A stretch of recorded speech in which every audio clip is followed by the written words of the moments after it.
e hoje a gente vai falar sobre família, certo? Peço aos irmãos que continuem aí conectados, assistam essa mensagem até o fim, que eu creio que vai ser muito relevante para nós. Nós vamos compreender aqui um pouco sobre família no olhar de Deus, como o que Deus espera da família, como Deus deseja que a família seja, qual é a vontade dele para nós. Nós vamos meditar sobre isso. Amém? Então, irmãos, falando de família, deixa eu começar lendo aqui o que a declaração doutrinária diz. Diz assim: a família criada por Deus para o bem do homem. Homem aqui, entenda homem no sentido de humanidade, né? É a primeira instituição da sociedade, certo? Muito importante a gente compreender isso logo, inicialmente, que a família é a primeira instituição da sociedade. Ou seja, quando Deus criou tudo, logo depois de ter criado o homem, Deus criou a mulher e Deus ali fez o primeiro casamento entre Adão e Eva e constituiu ali a primeira família que se tornou a primeira instituição humana. A instituição que serve de base para todas as outras. É a família. Então é isso que nós vamos ver aqui em Gênesis capítulo 2, versículo 21 ao 24. Se os irmãos tiverem alguma pergunta, podem colocar nos comentários aí, que dá para eu ver aqui, eu respondo, se eu souber. Diz assim a palavra de Deus em Gênesis 2, 21. Então o Senhor Deus fez cair pesado sono sobre o homem, e este adormeceu, tomou uma das suas costelas e fechou o lugar com carne. E a costela que o Senhor Deus tomara ao homem, transformou-a numa mulher, e lhe trouxe. E disse o homem: esta, afinal, é osso dos meus ossos, e carne da minha carne, chamar-se-á varoa, porquanto do varão foi tomada. Por isso deixa o homem pai e mãe, se une à sua mulher, tornando-se os dois uma só carne. Então, naquele momento, começou a família. Começou o casamento. Adão e Eva ali se uniram e formaram a primeira família, que é a primeira instituição da sociedade. É importante a gente compreender isso, irmãos, já inicialmente aqui, porque isso mostra o quanto que a família é importante. Toda a sociedade, preste bem atenção nisso, toda a sociedade depende de uma família forte, de uma família bem fundamentada em Deus e na sua palavra. Uma família que anda nos ensinamentos do Senhor, que cria filhos para serem cidadãos de bem, pessoas direitas, e principalmente homens e mulheres de Deus, uma família dessa está contribuindo muito para o crescimento, para o benefício da sociedade. Se tem uma coisa que a sociedade hoje precisa e que está fazendo falta, são famílias fortes, fundamentadas em Deus. Porque a família é a instituição que serve de base para tudo. Se a família for mal, tudo vai mal. Se a família não estiver bem, se as famílias não estiverem bem, a sociedade vai ruindo, vai perecendo. É isso que nós temos visto na sociedade hoje. Basta você olhar ao seu redor, olhar como é que está o mundo, e pode ter certeza que muito disso é devido a algo que já tem começado mal dentro de casa. As pessoas não aprendem sobre Deus dentro de casa, as pessoas não têm ensinamentos de como devem ser como pessoas, como elas devem viver na sociedade, e aí elas são jogadas no mundo para viver em sociedade sem uma base, sem um fundamento. E às vezes se torna mais difícil de desenvolver isso sem ter tido essa base na família. É claro que Deus pode trabalhar nos corações e converter as pessoas, mas faz muita falta uma família servindo de base para o mundo. A base da família é o casamento monogâmico e duradouro por toda a vida. Aqui eu estou lendo a declaração doutrinária, certo? Só podendo ser desfeito pela morte ou pela infidelidade conjugal. Então, irmãos, a família, aqui está falando de como deve ser a família. A família ela tem que ser um casamento monogâmico. A vontade de Deus sempre foi a monogamia, ou seja, um homem e uma mulher apenas. A poligamia é algo que não é plano de Deus, não é a vontade de Deus. Todas as pessoas que se uniram em casamentos dessa maneira tiveram problemas, porque não é o que Deus estabeleceu para a família. Nós vemos aqui no texto que Deus fez o casamento de Adão e Eva para ser duradouro por toda a vida. Nós vemos também, está implícito aqui no texto, que é uma relação heterossexual. Não existe casamento aos olhos de Deus e da Bíblia. Casamento homossexual não é considerado casamento. Uma família de 2 homens ou 2 mulheres não é considerado família. É assim hoje na sociedade. Aos olhos da sociedade, o que estão ensinando por aí é que hoje o conceito de família como sendo um homem e uma mulher nos moldes cristãos é um modelo considerado ultrapassado. É o que se ensina hoje. Que na verdade a família moderna ela pode ser de várias maneiras, de ser constituída de maneiras diferentes, não apenas dessa maneira como a gente vê na Bíblia, mas isso é o que a sociedade ensina. Nós temos que entender que isso não é o padrão de Deus e nunca vai ser, nunca. Por mais que queiram dizer o contrário, o que nós aprendemos na Bíblia é que a família é um homem e uma mulher, casamento monogâmico, para durar por toda a vida. Como diz aqui, só podendo ser desfeito pela morte ou pela infidelidade conjugal. Então, a vontade de Deus é que o casamento dure a vida toda. Esse é o plano de Deus. Que não haja separação, que não haja divórcio, que quando esse homem e essa mulher se unirem como uma só carne, permaneçam assim até que a morte os separe. Onde é que a gente vê isso? Eu vou ler aqui 1 Coríntios 7, 39, para que os irmãos vejam o que a Bíblia diz. E isso está em vários textos, como também Romanos capítulo 7, bem no início.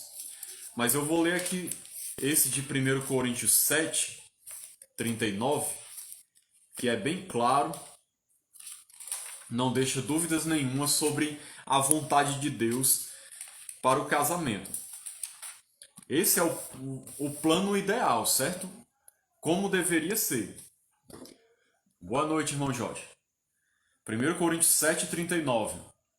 A mulher está ligada enquanto vive o marido. Contudo, se falecer o marido, fica livre para casar com quem quiser, mas somente no Senhor. Então o que está dizendo aqui? Que a mulher está ligada ao marido enquanto ele viver. Quando o marido morre ou a mulher morre, a pessoa fica livre para casar com quem quiser, mas contanto que seja no Senhor. Ou seja, a vontade de Deus para um crente é que ele case com um crente também, com uma pessoa da mesma fé. Essa é a vontade de Deus para uma família cristã. Mas, irmão, existe exceção? Existe, como a gente leu aqui na declaração doutrinária, existe uma exceção bíblica que nós vemos lá em Mateus 19, 9, porque nós sabemos que, infelizmente, as pessoas são imperfeitas, pecadoras e... Oi, irmã Iracema e Pérola, boa noite, Deus abençoe. As pessoas são pecadoras, não são perfeitas, acontecem problemas, às vezes as pessoas se divorciam. Mas qual é o único caso que nós vemos na Bíblia onde Deus permite? É como disse acertadamente aqui na declaração, por infidelidade conjugal. Você vai ver Mateus 19, 9, Jesus falando assim: Eu, porém, vos digo, quem repudiar sua mulher, não sendo por causa de relações sexuais ilícitas, essa frase, não sendo por causa de relações sexuais ilícitas, tá entre vírgulas, é a exceção da regra, certo? Aí Jesus continua dizendo assim: quem repudiar sua mulher, não sendo por causa de relações sexuais ilícitas, e casar com outra, comete adultério. Graça e paz, irmã Graça. Então, o que Jesus está ensinando aqui? Que a regra é permanecer casado por toda a vida com a mesma pessoa, a não ser que ocorra uma relação sexual ilícita. Nesse caso, se a pessoa se separar e casar de novo, não é adultério, como Jesus está ensinando aqui.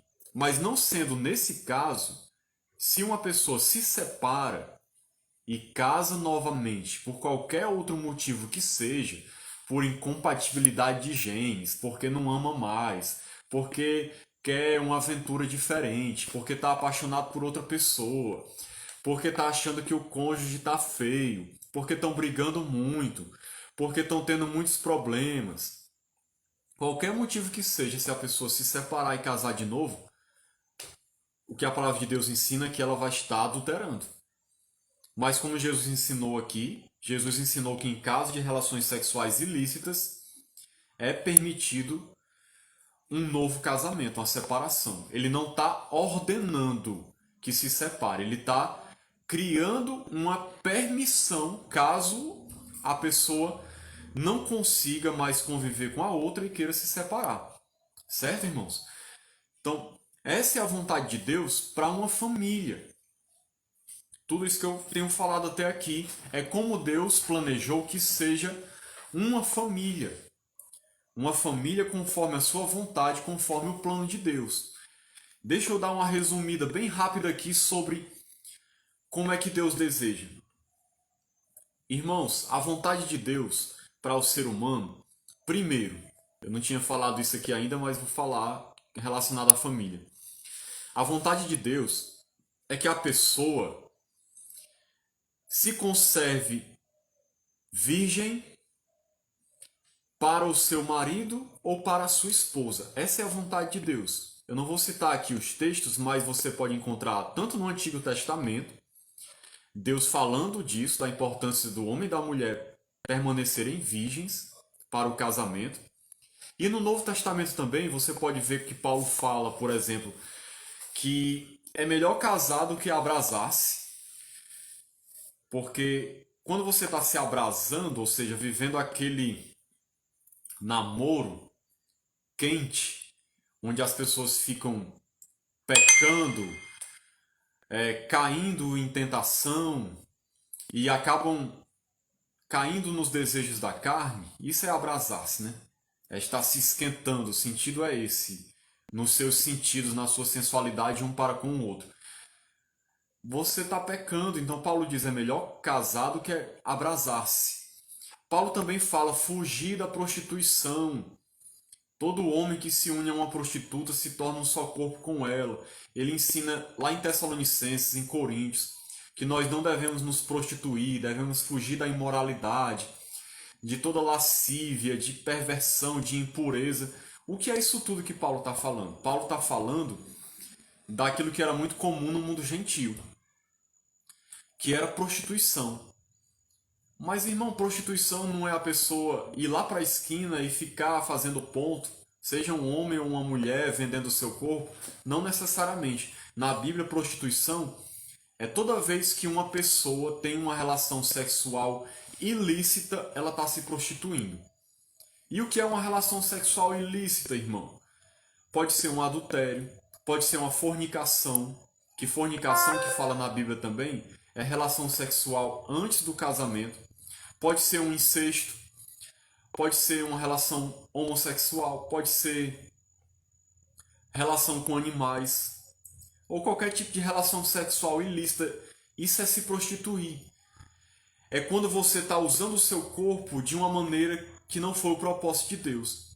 A vontade de Deus é que as pessoas se preservem virgens para o casamento, para poder constituir a sua família com o seu marido ou com a sua esposa. Eu sei que isso aqui que eu estou falando está fora de moda. Até mesmo muitos jovens da igreja não querem mais viver isso, viver em obediência a esse mandamento. Mas essa é a vontade de Deus para a família. E aí, quando você casa com aquela pessoa que você escolheu para ser o seu cônjuge, que vai ser a única pessoa que você vai conhecer na sua vida, intimamente, você permanece casado por toda a vida, não adulterando, não tendo outras relações com outras pessoas, até que a morte os separe. Resumindo, essa é a vontade de Deus para as famílias. Esse é o desejo de Deus para as pessoas. Eu sei que acontecem muitas coisas no caminho que impedem que isso se torne realidade. Mas nós devemos buscar isso. Essa é a vontade de Deus para as famílias. Amém, irmãos? Então, fazendo aqui esse esclarecimento, vamos continuar um pouco mais, onde vai falar sobre o propósito da família. O propósito imediato da família é glorificar a Deus, certo? Glorificar a Deus. Lá em Josué 24:15, Josué diz assim: escolham hoje a quem vocês vão servir. Porém, eu e a minha casa serviremos ao Senhor. Ou seja, a minha família vai servir a Deus, glorificar a Deus. Era isso que ele estava dizendo. Se vocês quiserem adorar ídolos, servir a deuses pagãos, que não são deuses de verdade, é a escolha de vocês. Era o que Josué estava dizendo. Mas eu e a minha casa, nós vamos servir a Deus. Nós vamos glorificar a Deus. E esse é o propósito da família, glorificar a Deus. A família existe para isso, para dar glória a Deus. É a primeira coisa. Sua família tem que glorificar a Deus e prover a satisfação das necessidades humanas. Que necessidades são essas que fala aqui na declaração? Vamos ver agora detalhadamente aqui uma por uma, embora a gente não vá se deter muito em cada uma. Essas necessidades são comunhão.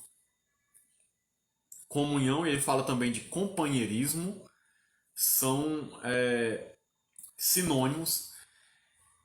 Isso são necessidades humanas. Eu vou ler aqui só um texto de Eclesiastes, capítulo 4, para os irmãos verem a importância do companheirismo. E a família, ela providencia isso para as pessoas.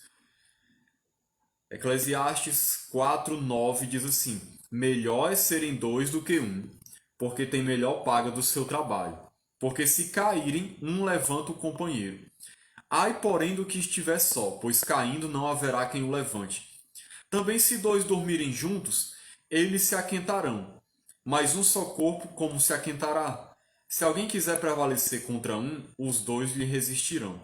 O cordão de 3 dobras não se rebenta com facilidade. Então, meus irmãos, isso aqui se aplica muito bem com relação à família. Deus disse a respeito do homem: não é bom que o homem esteja só. Far-lhe-ei uma auxiliadora que lhe seja idônea. Porque Deus percebeu a necessidade do homem ter uma companheira. É uma necessidade nossa, de todos os seres humanos, com exceção daqueles que receberam um dom especial para serem eunucos, ou seja, não casarem, viverem em castidade, assim, por toda a vida, sem ter relações com ninguém, com exceção dessas pessoas que receberam um dom para isso, nós temos essa necessidade natural, quase irresistível, de ter uma companhia. E nós encontramos isso na família. Comunhão, companheirismo. Quando você está casado, Deus, através do casamento, lhe abençoa para que você viva com uma pessoa que vai estar junto de ti por toda a vida, te ajudando, te aconselhando, corrigindo seus erros, ajudando você a perceber no que você precisa melhorar, organizando e coordenando as coisas da casa, cuidando das coisas da família, das coisas relacionadas aos filhos, um cuidando do outro, um ajudando o outro, um sendo amigo do outro, um respeitando o outro, vivendo em comunhão, em companheirismo, fortalecendo um ao outro, animando um ao outro, aconselhando um ao outro, orando um pelo outro. Meus irmãos, isso é uma bênção tão grande que não dá nem para descrever em palavras. Você tem uma pessoa junto de você o tempo todo que está te ajudando. É como alguém que está sempre te fazendo crescer, te colocando para cima, te fazendo ser uma pessoa melhor. Esse é o propósito da família. E tanto o casal faz isso um com o outro, como o casal faz isso pelos filhos, para que os filhos se tornem homens e mulheres de Deus e cidadãos que vão ser uma bênção para a sociedade. Outra necessidade humana, educação. Nós vemos que Deus ensina, lá em Efésios 6,4, eu vou ler aqui para os irmãos, uma coisa muito importante. Efésios 6,4, que nós não podemos esquecer também. Olha o que a palavra de Deus diz. E vós, pais, não provoqueis vossos filhos a ira, mas criai-os na disciplina e na admoestação do Senhor. A família tem o propósito de suprir a necessidade humana de educação, de orientação. Que tipo de orientação? Tanto a orientação do marido para com a esposa, porque ele, como o cabeça do lar, o líder da família, ele precisa orientar a sua esposa. Isso não significa que ela não possa orientar ele também. Ela, como sua ajudadora idônea, muitas vezes percebe coisas que ele não percebe. E ela pode orientá-lo, aconselhá-lo, ajudá-lo também. Mas é o papel do homem, por excelência, como líder, ensinar, orientar, prover educação espiritual e educação também para a vida. E também, como nós lemos aqui no texto, principalmente para os filhos. Meus irmãos, a família é o local onde os seres humanos estão sendo formados para viver em sociedade. Olha que coisa maravilhosa, como Deus planejou para que a sociedade fosse. Antes que os seres humanos sejam colocados de maneira independente, jogados no mundo para viver em sociedade, primeiramente as criancinhas são colocadas numa família para serem trabalhadas, para serem ensinadas, para serem orientadas e ali aperfeiçoadas como pessoas. Veja como foi maravilhoso o que Deus planejou para o mundo através da família. Então, quando você está educando seus filhos, você está preparando eles para a vida e preparando eles para serem servos de Deus. Então, essa sua função de pai e de mãe é muito importante, de dar educação, de suprir essa necessidade que o ser humano tem de orientação. Isso tem que começar dentro de casa. Orientação e, junto com a orientação, disciplina. Porque às vezes é preciso disciplinar, corrigir, admoestar, porque muitas vezes os filhos querem se rebelar, querem ser desobedientes e precisam de correção. E é a família quem faz isso primeiramente. Se o filho não é corrigido dentro de casa, depois ele vai ter que ser corrigido pela polícia, pela justiça, pela sociedade em si, e que não vai fazer isso com amor não, nem com compaixão, mas sem misericórdia. Então é nosso papel na família promover isso. Também o que mais? Segurança, preservação da espécie e bem assim o perfeito ajustamento da pessoa.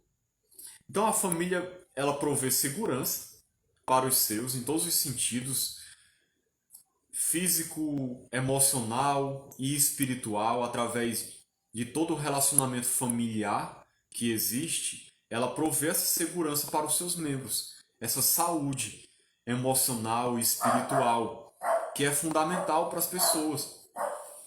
A preservação da espécie, porque através da família é que a espécie é preservada, como Deus ensinou lá para Adão e Eva. Encham a terra, dominai sobre a criação e encham a terra, tenham filhos.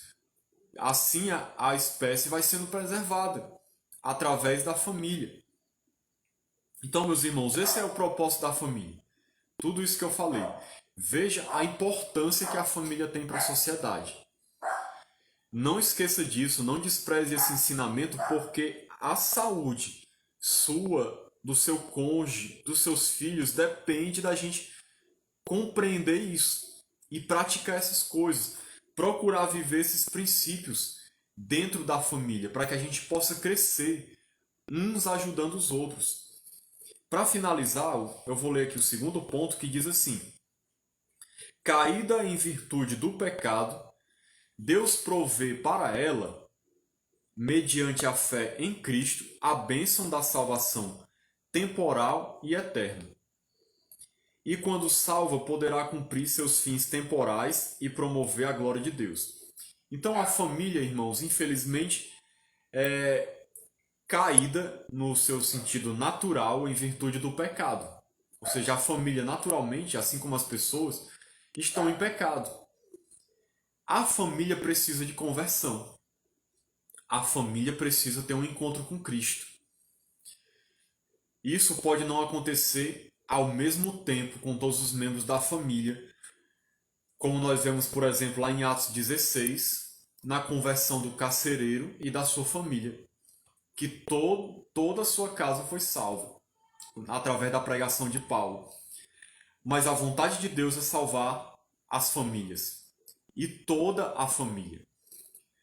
E ele fala aqui de salvação no sentido temporal e eterno. No sentido temporal, eu acredito que quem escreveu aqui estava se referindo a família poder cumprir o seu propósito temporal nessa terra, nesse mundo, ser uma família saudável que vai produzir cidadãos de bem, pessoas de bem que vão contribuir para o crescimento da sociedade. Essa é a vontade de Deus para a nossa família também, mas principalmente que a nossa família seja salva, que a nossa família esteja no Senhor, experimente a salvação. Esse é o propósito principal, irmãos. É o propósito principal de Deus, é salvar as famílias. Certa vez eu vi uma frase onde alguém citou o seguinte, que Noé foi o maior evangelista da história, porque conseguiu levar toda a sua família para a arca. E aí dizem com isso que Noé foi o maior evangelista da história. Porque realmente, irmãos, a nossa missão de evangelizar começa na nossa casa.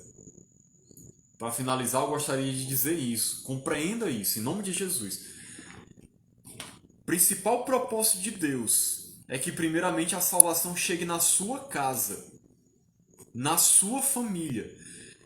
Trabalhe para isso incansavelmente, dia e noite, para levar a sua família à salvação.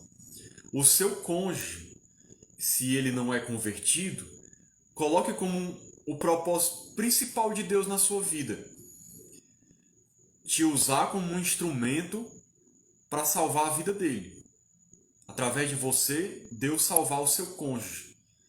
Peça a Deus sabedoria, peça a Deus discernimento, orientação de como você proceder, tanto nas atitudes como nas palavras, para que o seu cônjuge seja alcançado através da sua vida. Você é a principal pessoa que Deus quer usar para salvar o seu cônjuge. Por isso vai ser importantíssimo o seu testemunho dentro de casa, a maneira como você vive como um cristão, suas atitudes, para que você possa ganhar o seu marido ou a sua esposa para Cristo. Então veja isso como um propósito principal da sua vida se o seu cônjuge não é convertido. Se ele se converter, que vitória maravilhosa será. Que bênção para a sua vida. E também os seus filhos. Meus irmãos, nós devemos colocar como um dos propósitos principais também da nossa vida, levar os nossos filhos a se tornarem cristãos. Eles precisam ser ensinados desde pequenininhos a servirem a Deus. Nós precisamos ensiná-los, nós precisamos contagiá-los com a nossa vida para que eles creiam em Cristo. Veja, irmãos, que Deus confiou os seus filhos a você, especialmente. Foi propósito de Deus que os seus filhos nascessem na família que eles estão, ao seu lado, que você fosse o pai ou a mãe deles, porque Deus quer usar você para ser uma bênção na vida deles. Então não negligencie isso. Em nome de Jesus, crie seus filhos no temor do Senhor. Seja exemplo para eles. Ame-os, cuide deles, oriente em todos os sentidos. Você só tem a ganhar com isso. E o mundo só tem a ganhar com isso. Porque se os seus filhos se tornarem homens ou mulheres de Deus, eles vão ser uma bênção para a sociedade. Vão ser instrumentos de Deus para abençoar essa nação. Então coloque isso como um propósito principal da sua vida. Ganhar a sua casa. Ganhar a sua família. Se você conseguir isso, que não é pelo seu esforço, claro, mas você como instrumento de Deus, você já vai ter conseguido cumprir uma tarefa maravilhosa de Deus, que é ganhar a sua família. Então, meus irmãos, que Deus nos abençoe, que Deus nos ajude a viver como família, agradando a Deus, de acordo com os seus propósitos, e sendo que a nossa família seja uma bênção para a sociedade. Esse é o meu desejo, irmãos, é o desejo de Deus. E, irmãos, a sociedade está precisando mais do que nunca de famílias que sejam uma bênção para a sociedade. Casais que sejam um exemplo no casamento. Famílias que sirvam a Deus e sejam um exemplo para a sociedade. Porque a maioria das famílias do mundo hoje estão devastadas, destruídas pelo pecado. Então que a sua família seja uma bênção. Coloque isso como um propósito de Deus para você e procure viver isso em nome de Jesus. Então, meus irmãos, que Deus nos abençoe em nome de Jesus.